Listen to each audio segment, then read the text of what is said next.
So as Adam said, this is part one of a two-parter, and the two very much go hand in hand, because today we approach the cross, and next week we look at the resurrection, and you can't really have one without the other. I just wanted to say, with this topic, whenever I talk about something like the cross, it always, I guess, weighs on me a little bit more than a normal talk, because you really want to do it justice, you want to get it right, and of different parts of Scripture to feel like you're really getting the message tuned correctly. This is the one where I feel most sensitive to that. And so you come to it feeling a bit heavier than you might for a slightly lighter topic. And I just wanted to say that the whole of this morning, people not knowing what the topic, the theme, what I'm speaking about, the whole meeting has been such an encouragement to me, from the pictures and the words at Prayer Place to the songs chosen, and in particular, Scott, to the word you just brought. You can all think of this as Scott's word part 2, as what he brought was so beautifully on the nose, and that's so encouraging when you're about to bring something. And then before we really get into it, I just want to say at the start, to cover off all plagiarism, I'm drawing particularly on Tom Wright this morning, his book, The Day the Revolution Began. I tried referencing and quoting, but it just got a bit much. Caveat at the start, and we'll move on. Anyway, so we've been reading John as a church. We've been going through a series on John, exploring it together. And one thing has really struck me as I've been thinking it through this term. One thing's really stuck in my brain. And that's how incredibly young John was at the time that the stories took place. He could have been as young as 15, maybe a little older. But imagine spending your latter teenage years with Jesus. I'm fairly confident, I've racked my brains. I think John probably had the greatest teenage years in history. I think he probably saw more as a teenager than anybody else that would blow your mind. So it's no wonder that he then spent the next 60 years or more of his life chewing everything he saw over, processing it, making sense of it. Because he probably wrote John in his late 70s or 80s, having had all that time to think it through. And so as I've been reading the book, I've kind of had these two versions of John, the teenager, and then the dark, leather-faced old man who came to write the book with these sort of inch-deep wrinkles and a white beard. And I imagine in my head that John would have had these sort of big crow's feet around his eyes from a lifetime smiling because of time spent with Jesus. I imagine, as he's writing the Gospel of John, that his eyes are lighting up as he's got this huge sheet of papyrus and a big stick of pen, whatever they used. And I just imagine him sort of loving every minute of it. And the person who came to mind as I thought of John was, for those of you who knew him, you'll understand why, our dearly beloved Peter Kingston. Because he loved to tell the wildest stories. People are laughing because they remember. His arms would sort of accordion as he got going, and his animation would intensify. And it was really beautiful to see. There's nothing better than an old man telling his best stories, is there? And I think you knew he'd reached a point in his life where he'd decided he'd perfected the telling of his favorite stories. And you knew that because he told them to you word for word the exact same way every time. And I imagine that John had done the same thing with the stories that he told about Jesus. So we're just going to take a moment to think of some of them. We've explored them already. So John, remember, he's 15. He's at a wedding, a town called Cana. And he witnesses a man who he doesn't really know at this point turn water into, I did the maths, what roughly translates into 882 bottles of very good wine. I expect all the people in the room at that wedding who didn't go on to write gospels of their own were still telling that particular story for the rest of their lives. And then there's another one. I just imagine John, still a young man. He's standing near Jesus in a crowded room, and then pieces of ceiling plaster start to fall to the floor. And then this paralyzed man is lowered on ropes through a hole in the ceiling with his cheeky friends peering in, looking delighted. And then the thing that of all things Jesus does is he forgives this man's sins. Entirely unexpected. And then, even more unusual, the paralyzed man stands up, rolls up his mat, and walks away.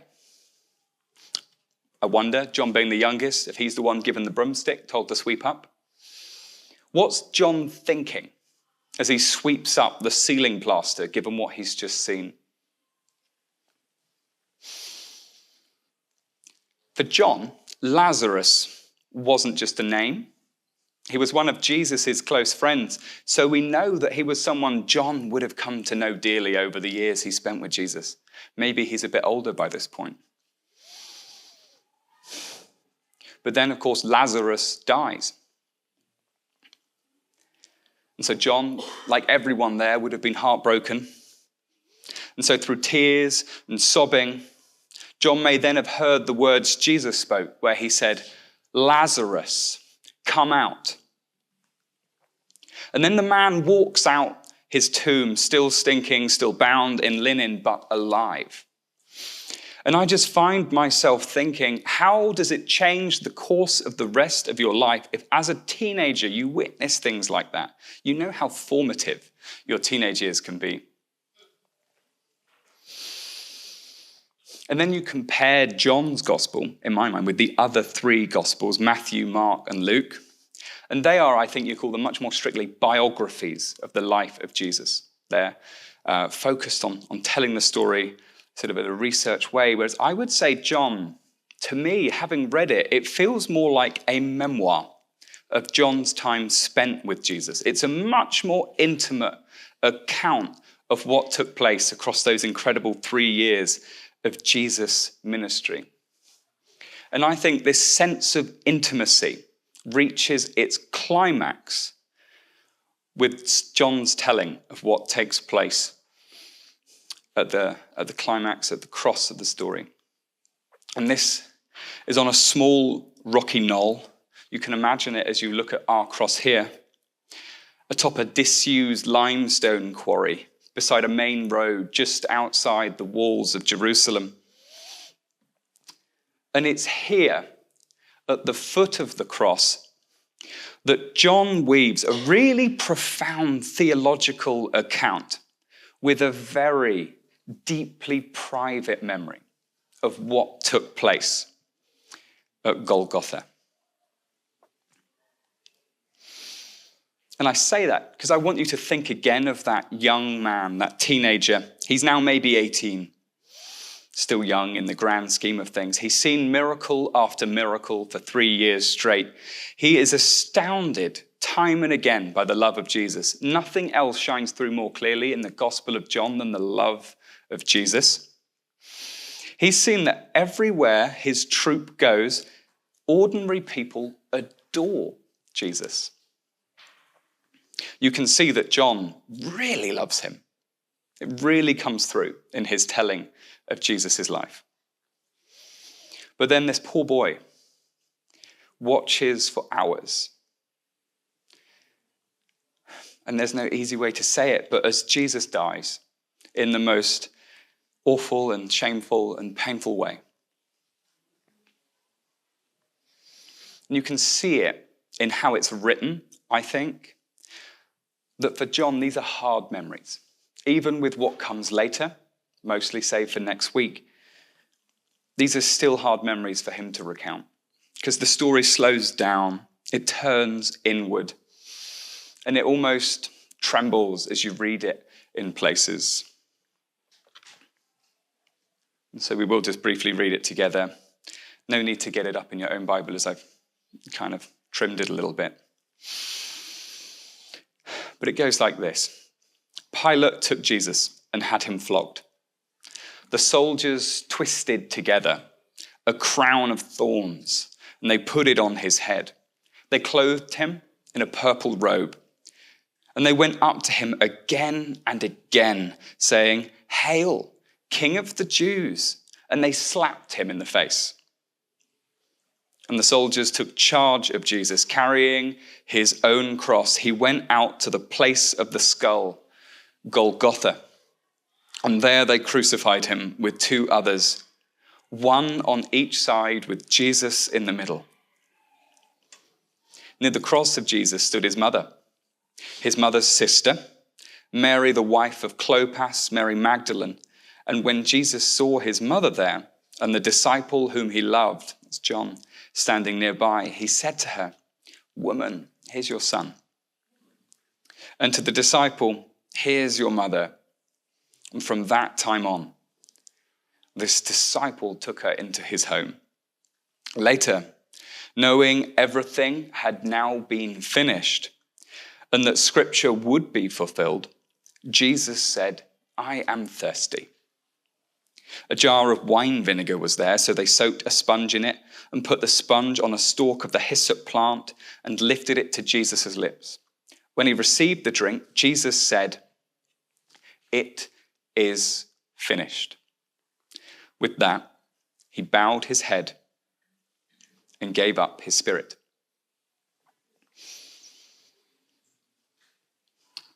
To the Romans, you can probably tell in that story, crucifixion was about erasing someone's identity. It was about removing their name, their history, their story, the idea being that it ends on the cross. And so Jesus dies in agony. He dies naked. He dies shamed and erased. And yet, John says, this is glory. Everything I've just said, this is glory. He says it across the whole gospel. I won't draw them all out now. It makes no sense. And yet John's certain of it. And this is the question, or one of, that I think he spent 60 years wrestling with to answer. And the book he's written is that answer, the Gospel of John. And he opens it with a signal as to how we can come to the same conclusion he did in the beginning. He starts with the words, "in the beginning," reminding us of the book of Genesis. The world was created. All throughout his memoir, he has been weaving in the story of creation at different moments, and the fall and of the garden of Adam and Eve, and all the breadcrumbs are there for us to follow. And so let's remind ourselves of that story, kind of as John tells it. So in the beginning, this is where a lot of what Scott said comes in. We were made to bear God's image. Like mirrors, we were designed to reflect the love, the life, the light of God into the world. That's what we're for. This is our calling. As Tom Wright puts it, this is the human vocation. It's what humans are for, and it's true worship. So worship is much more than singing. But rather than trusting the purpose that God had given us, humanity was deceived. A serpent, we probably know the story, twisted the truth, and Adam and Eve reached for the one thing God had said not to take: the fruit of the tree of the knowledge of good and evil. And in doing that, they turned their backs on the tree of life. And then sin enters the world. And this is really important because we often reduce sin to rule breaking, but it's actually much more than that. It's bigger than that because sin distorts what we were meant to be. We're meant to be mirrors that reflect the love of God, and instead it bends us inward. It corrupts our worship, which should bring love and life. And so we were made to reflect God, but sin shatters the mirror. And at its root, the power of sin comes from our worship. So we give our hearts to things that are not God, to money, power, sex, success, dopamine, any manner of things, none of them necessarily evil in and of their own right. But worship means that we choose to give them a priority they shouldn't have. And in doing that, they become powers that can warp us out of shape. I'm just going to take a quick example. If you take money, which I think is the easiest one to see, held rightly, it's an amazing tool. But when you worship it, it can become a tyrant. Greed grows. We can become blind to the fact that our need for more money is hurting ourselves, begins to rob us of joy, but then it can begin to impact others as well. And when enough people start living like that, it can become oppressive. And that's how ordinary things, which shouldn't have power, become real powers that are able to enslave us because we give them that power through our worship. And in doing that, we become less human and the world suffers for it. That's essentially what God told Adam and Eve after they ate, that the world would be marked by a curse, by death and darkness and thorns. And John shows us, and the reason John so leans on this Genesis imagery is because John is showing us that Jesus is coming into the world to undo it. So he puts the story of Eden front and center in the way he tells the crucifixion. It starts in a garden.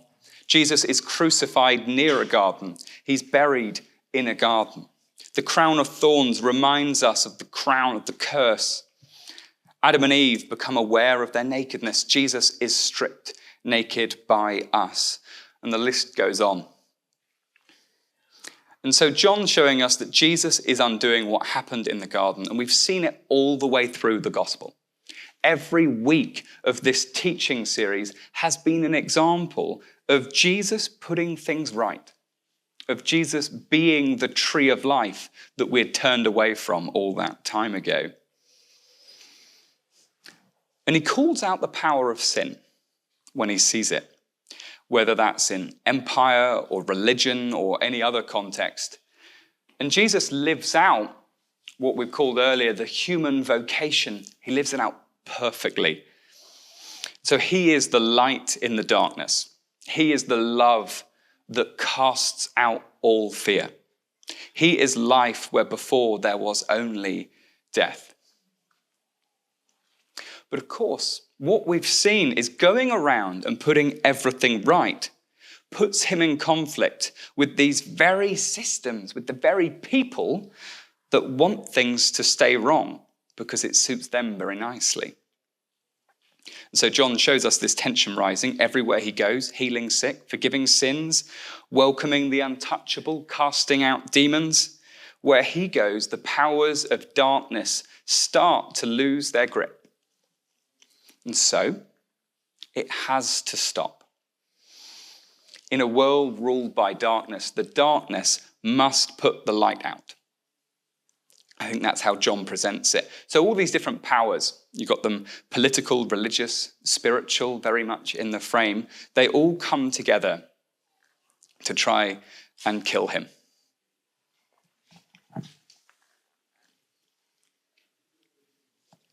So the first time round, in Eden, the serpent tricked mankind into eating the fruit. We spoke about that a moment ago. The fruit of the cursed tree, and that led to estrangement from God. But this time round, mankind nails God to the cursed tree. So it flips the story and makes it even more awful. But this means that the tree of life, that's Jesus, covers the tree of knowledge, good and evil, with his blood.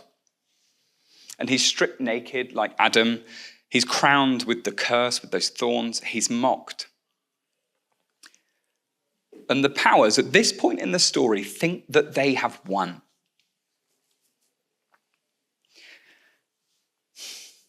And again, John is telling us that this is the moment of God's glory. So is this the moment of God's glory? It's hard to see. But yes, it is. Because in Jesus, God has entered into our brokenness. He's taken on that curse. He's faced the power of sin head on. And on the cross, we see who our God really is. God's finally been unmasked. And what we see is that God is love. He's the God who came to us no matter what the cost was to himself. He's the God who stops at nothing. He is the God of glory. But he's also the God that we put to death. And so we ourselves have been unmasked as well. And it shows us how incredibly broken we are apart from God. And all these powers we've spoken about of rule and religion and death, they have been unmasked as well. And they've been defeated. And so back to my question, how is this the moment of Jesus's and of God's greatest glory? If, as I said earlier, crucifixion's designed to say that you are nothing, Jesus redefines glory. And he shows us that glory is not found in power, money, or strength, but in becoming nothing for the sake of others. And so on the cross, Jesus faced every dark power that there is in this world. And we know from living in this world that there are many, not just sin, but death, shame, accusation, violence, and all kinds of different oppression. And he didn't defeat them by fighting back, although he could have. We see time and time again in the Gospels, people would have loved to join him in that way. Instead, he let these powers do their worst, run their course, take out all their hatred and anger on him. And he died. But then 3 days later, he went through death. And he came out the other side of death into a new kind of life, so that they had been overcome by love. And that is the passage on there. As strong as death is love. Nestled away in the Song of Solomon. I think it's one of the most profound and important little verses in Scripture that we don't talk about very often. We'll talk about some of this a bit more next week as we look at the resurrection, go into more detail on what that really means for us. But as we get towards the end, I just want to ask you to turn your eyes here to our cross in the corner of the room and to try and see Golgotha through John's eyes. 6:00 now. The sun's setting. It's casting long shadows over the disused quarry. The crowds have thinned. The soldiers packing up, but John is still there. He's watching, remembering. He's with the man that he loved more than any other. And we have this idea that Jesus was on a very tall cross, on a very tall hill. But you can probably forget that. It's more likely that he was only a few feet off the ground, little more than eye level. And so John watches close up, not from far away, as Jesus gathers the last of his strength and he calls out, "It is finished." John doesn't know it yet. This is what he spends a lifetime mulling over. But sin's power has been broken. Its price has been paid. The old order is gone. The new creation has come. And this is what glory looks like. Jesus' body is then laid in a garden tomb. But that particular talk's next week's. And so my question for you as we look at the cross for us to all think about is, where is your worship? We sang earlier, every idol fell down. I think that's been the theme of this particular talk. Where is your worship? Because Jesus is the only one who deserves it. So think, we've spoken about all these kinds of powers. Where do they still hold sway in your life? I'd encourage you to bring them to the foot of the cross, because Jesus has already defeated them for us. We're going to finish now with a brief moment of pause. But I'd encourage you at some point during the worship, if you'd like to come and stand near the cross, as John would have done, rather than kneel, to stand and look on Jesus. And before we pause, I just want to say that Jesus, for my part, I hope on behalf of others in the room, I thank you for the cross. I thank you for what you did for us. I thank you for what you went through. I thank you for what you won for us. I thank you for what it means for us now in our day-to-day lives. And with that, let's just pause for a moment.